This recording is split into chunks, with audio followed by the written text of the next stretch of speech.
दोस्तों, क्या आप भी रात में सोने से पहले लड्डू गोपाल जी की सेवा करके निश्चित हो जाते हैं? लेकिन अगर अनजाने में उनके पास ऐसी चीज रख दी जाए जो सेवा भाव के विपरीत मानी जाती है, तो क्या आपकी सेवा अधूरी रह सकती है? आज की इस वीडियो में हम ऐसी 5 बातों पर चर्चा करेंगे जिनके बारे में कई भक्त विशेष सावधानी रखते हैं। इनमें से आखिरी बात ऐसी है जिसे बहुत से लोग रोज अनजाने में कर बैठते हैं, इसलिए वीडियो को अंत तक जरूर देखिए। दोस्तों, पहला है गंदे या फिर जूठे बर्तन लड्डू गोपाल जी के पास रखना। रात में सेवा के बाद यदि भोग के जूठे या गंदे बर्तन लंबे समय तक लड्डू गोपाल जी के पास ही पड़े रहे तो कई भक्त उसे उचित नहीं मानते। भक्ति का अर्थ केवल भोग लगाना नहीं, बल्कि सेवा स्थान की स्वच्छता भी है। जैसे हम किसी प्रिय अतिथि के कमरे को साफ रखते हैं, वैसे ही मंदिर और सेवा स्थान को भी व्यवस्थित रखना सेवा का हिस्सा माना जाता है। यदि किसी कारण तुरंत सफाई संभव न हो तो कम से कम बर्तनों को सम्मान पूर्वक अलग स्थान पर रख दे और सुबह उन्हें साफ कर ले।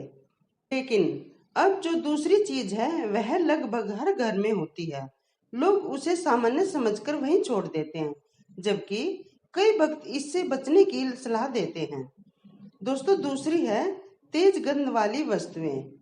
अगरबत्ती या धूप अलग बात है, लेकिन तेज रासायनिक गंध वाले spray, perfume, nail polish remover या फिर अन्य केमिकल वाली वस्तुएं मंदिर या लड्डू गोपाल जी के बहुत पास रखने से कई लोग बचते हैं। कारण यह नहीं है कि उनसे कोई अलौकिक घटना होगी, बल्कि मंदिर का वातावरण सुगंधित, शांत और सात्विक बनाए रखने की परंपरा है। अब तीसरी बात सुनकर शायद आप भी अपने मंदिर की एक आदत बदल दे। तो तीसरी बात यह है कि बिखरे हुए पैसों या फिर चाबियां। बहुत से लोग सुविधा के लिए मंदिर के पास चाबियां, सिक्के, पर्स या फिर रोजमर्रा की छोटी चीजें रख देते हैं।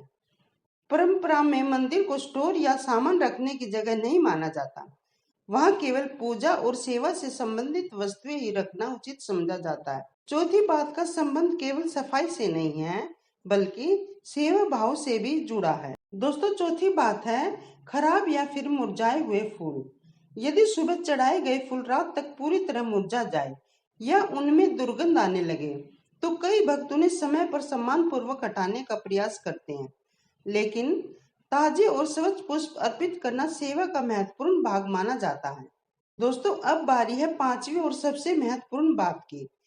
इसे बहुत से लोग अनजाने में कर देते हैं, जैसे लड्डू गोपाल की बिना सेवा पूरी किए सो जाना।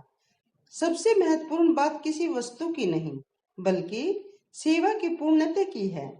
यदि आपकी परंपरा में रात्रि विश्राम से पहले शयन सेवा, वस्त्र ठीक करना, जल रखना या फिर भगवान से रोज प्रार्थना करना शामिल है, तो यथासंभव उसे पूरा करके ही विश्राम करें।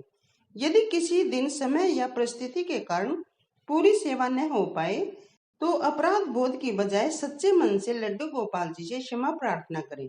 भक्ति का आधार प्रेम और श्रद्धा है, केवल औपचारिकता नहीं। तो दोस्तों, आज हमने जिन 5 बातों की चर्चा की है वे कई भक्तों द्वारा अपनाई जाने वाली सेवा संबंधी सावधानियां हैं। अलग अलग परिवारों, परंपराओं और गृह परंपराओं में नियम अलग हो सकते हैं। सबसे महत्वपूर्ण है श्रद्धा, स्वच्छता और प्रेम भाव से सेवा करना।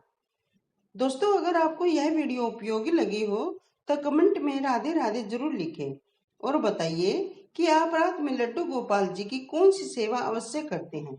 ऐसी ही भक्ति और सेवा से जुड़े वीडियो के लिए चैनल को सब्सक्राइब करना न भूलें। राधे राधे, जय श्री कृष्णा।